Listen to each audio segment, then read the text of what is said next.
Bonjour à tous, ici c'est Serge Kakilembe du www.jctum.com et bienvenue de nouveau sur mon canal YouTube éducatif, le Trading Wall Street TV. Et ici on va donner la deuxième petite news de la journée. On a fait les news du Ripple. Bien, principalement, ça c'est la suite des analyses techniques et du price action qu'on avait fait ce matin. On a donné une première news sur du Ripple avec les contrats futurs du XRP. Et maintenant, on va aller à une autre news. Ici, c'est Ripple et sa pénétration dans le marché chinois. Et donc, on va y aller tout de suite. Et ne vous inquiétez pas, cette news, vous allez avoir le lien vers l'article original dans la description de vidéo plus bas, ainsi que tous mes liens de contact et ainsi de suite. Ok? Donc là, on va directement aller à la news. La news qui nous vient de Global Coin Report. Et ici, on va aller directement décortiquer l'article. Alors, on est là et on y va. Donc, on va aller au début. Celui-ci n'est pas très long. Donc, on va y aller. Donc là, on voit quoi le titre, c'est Ripple pénètre le marché chinois. Alors, commençons la lecture. On y va. Ripple cherche toujours à impacter les marchés dans lesquels elle entre, donc la crypto, dans laquelle elle entre nouvellement. Jusqu'à présent, l'entreprise a connu beaucoup de succès sur le marché asiatique, hormis la Chine. Mais la Chine, cependant, est une région où Ripple n'a pas tout à fait pénétré. Mais cela pourrait bientôt changer, car la société est convaincue que sa solution de paiement va commencer à gagner en popularité plus tard cette année. En mettant l'accent sur les paiements en mode blockchain, Ripple cherche toujours à faire progresser son service. Un tel service a intéressé beaucoup d'entreprises du continent asiatique. Récemment, plusieurs projets pilotes ont été développés et lancés.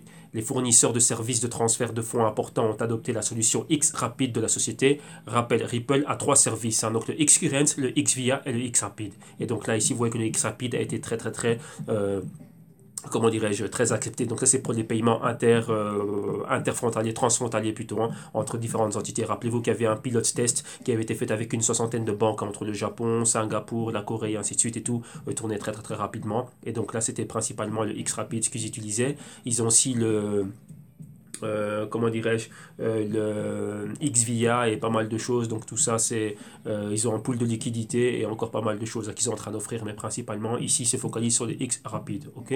Donc maintenant, continuons. Voilà. Malgré tout ce succès, la Chine n'a pas été si accueillante pour Ripple.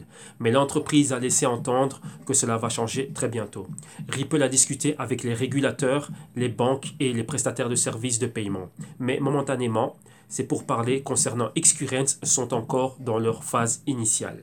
Et il peut y avoir des attentes. Xcurrent apportera certainement beaucoup de changements sur le marché chinois à cet égard. Et si cela s'avère être un succès, cela peut être le plus grand progrès pour l'entreprise à ce jour. Mais entrer sur ce genre de marché ne sera pas facile car la Chine est une économie assez cloisonnée. En particulier en ce qui concerne les fournisseurs de services externes, l'entreprise a déjà connu des retards avec son lancement sur le marché chinois. Ripple a une approche différente quant à la façon dont les paiements doivent être effectués. Et cette vision peut ou ne peut pas bien s'aligner avec les régulateurs très stricts du pays. Donc ça, il faut comprendre cela très bien. Donc vous voyez ici, vous devez comprendre, ça c'est un paragraphe qui est très important. C'est le plus important et il définit beaucoup de choses. Il définit aussi ce que vous voyez maintenant au niveau géopolitique et géostratégique. C'est-à-dire quoi? Les trade wars qu'il y a maintenant. Vous voyez les tariffs que Trump vient d'instaurer vis-à-vis de la Chine. On parle beaucoup de la Chine au niveau de la propriété intellectuelle. Il n'y a pas vraiment ce transfert de technologie, que les entreprises externes ne peuvent pas pénétrer la Chine. Donc un exemple, vous voyez qu'en Chine, il n'y a pas de Facebook, il n'y a pas de Google, il n'y a pas d'Amazon, ni quoi que ce soit. Il n'y a que récemment Netflix qui a pu pénétrer là-bas, mais quoi, ils ont dû faire face à certaines régulations, c'est-à-dire commencer à faire du contenu, dirigé par des directeurs de cinéma chinois, et avec des acteurs exclusivement locaux, donc chinois. Donc voilà, ça c'est les conditions que doit avoir Netflix, mais ils ont été prêts à sacrifier ça. Pourquoi? Une pénétration dans un tel marché, offrir ce qu'ils ont à offrir et énormément d'une population de 1,3 milliard, mais on va dire que quoi, la moitié va être une population réellement active, classe moyenne, ainsi de suite, donc ils vont pouvoir payer l'affiliation, la souscription au service de Netflix. Maintenant, revenons-en à ce paragraphe qui, pour moi, comme je vous le dis, il est clé, et vous allez comprendre pourquoi. Je vous parle souvent de la nature macroéconomique de ce qu'est les cryptos. Dans le Global Crypto Research, dans le premier, vous avez vu dans la partie globale macroéconomique, je suis revenu, et souvent, je le dis lors des émissions des samedis, je vous parle souvent de la nature macroéconomique des cryptos et de ce qui s'est passé en Chine. Vous avez bien vu ici, il y a un mot-clé, donc on va relire point par point. Mais entrer sur le marché chinois ne sera pas facile car la Chine a une économie assez cloisonnée. Déjà, numéro un, donc très fermée, donc quoi? Tous les prestataires de services externes ne rentrent pas. L'économie nord-américaine est une économie fortement basée sur les services. Facebook, Google et tout ça, tout ce que vous voyez au top du Nasdaq, le Nasdaq c'est au top. Et c'est quoi? C'est la technologie. C'est quoi la technologie? Ce ne sont que les services qui sont en train d'offrir. Donc pensez à Facebook, Google et ainsi de suite. Hein. Donc c'est vraiment ça, et Amazon, c'est ça. Mais vous avez vu qu'il y a l'équivalent en Chine. Tencent, Alibaba, Baidu, Weibo et JD.com. Donc ça c'est vraiment l'équivalent de ce que vous voyez aux États-Unis. Hein. Maintenant c'est quoi? Continuons. Voilà, donc une économie assez cloisonnée, en particulier en ce qui concerne les fournisseurs de services externes.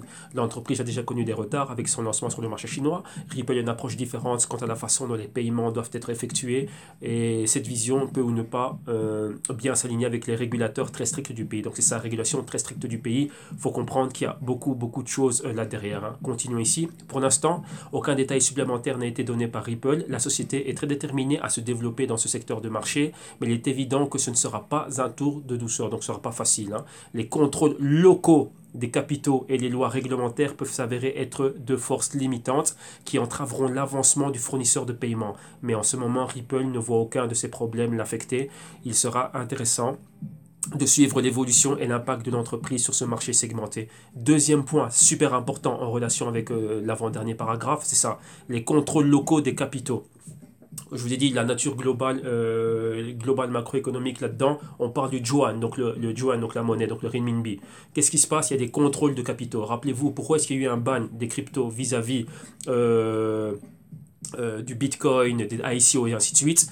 La Chine a des contrôles de capitaux, ce qui fait que les Chinois ont on va dire un accès limité à leur propre capital et surtout lorsqu'il s'agit de transfert. Donc par exemple, si un Chinois veut transférer 1 million, on va dire, le gouvernement va dire écoute, c'est pour faire quoi? Mais s'il dit que voilà, je vais aller en Belgique et je vais faire ça, je vais monter une entreprise, ainsi de suite, ils ont des banques d'investissement par lesquelles ils passent. Donc la personne dépose son capital, la personne part là-bas, on vérifie le tout et on lui envoie son capital, mais vraiment pour être sûr qu'il va vraiment monter une entreprise, une usine, et ainsi de suite.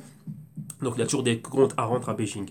Maintenant, la manière de contourner cela, c'était quoi? C'était les cryptos. Donc à partir du moment où il y a les cryptos, donc comment dirais-je, le Bitcoin et ainsi de suite, vu qu'il n'y a pas de régulation, il n'y a pas de tierce partie, il n'y a pas de gouvernement, il n'y a pas de banque centrale, les capitaux pouvaient partir rapidement. Donc vous pouvez mettre 1 milliard en Bitcoin et ça y est, c'est fini, c'est parti. Donc là, le gouvernement central, donc Beijing, n'a pas de contrôle là-dessus. Donc vous voyez ici, ce thème de lequel je vous en parle souvent, et dans le Global Crypto Research, on y est arrivé pour voir vraiment les flux de capitaux, hein, réellement en partant les différentes devises. Ici, vous voyez que ça peut poser un problème pour Ripple. Pourquoi? C'est un prestataire de services étranger. Donc, vous voyez, donc ça, faut le savoir. Donc, vous voyez que des projets, par exemple, comme NEO, comme Quantum, et ainsi de suite, qui sont des projets locaux, mais qui ont l'aval de Beijing. Très, très, très important. Il ne faut jamais blaguer avec ce régime-là. C'est un régime communiste qui est maintenant en train de rentrer dans le capitalisme, qui va passer dans une économie de consommation et ainsi de suite. Et donc là, il y a certaines choses qu'ils ne veulent pas commettre les mêmes erreurs que les pays de l'hémisphère ouest. Donc Londres, l'Europe, les États-Unis et ainsi de suite. Donc ici, les contrôles de capitaux, pour eux, c'est super important. Donc, si les capitaux doivent bouger, ça doit être quelque chose que eux contrôlent. Donc là, il faut comprendre que tout ce qu'on a vu derrière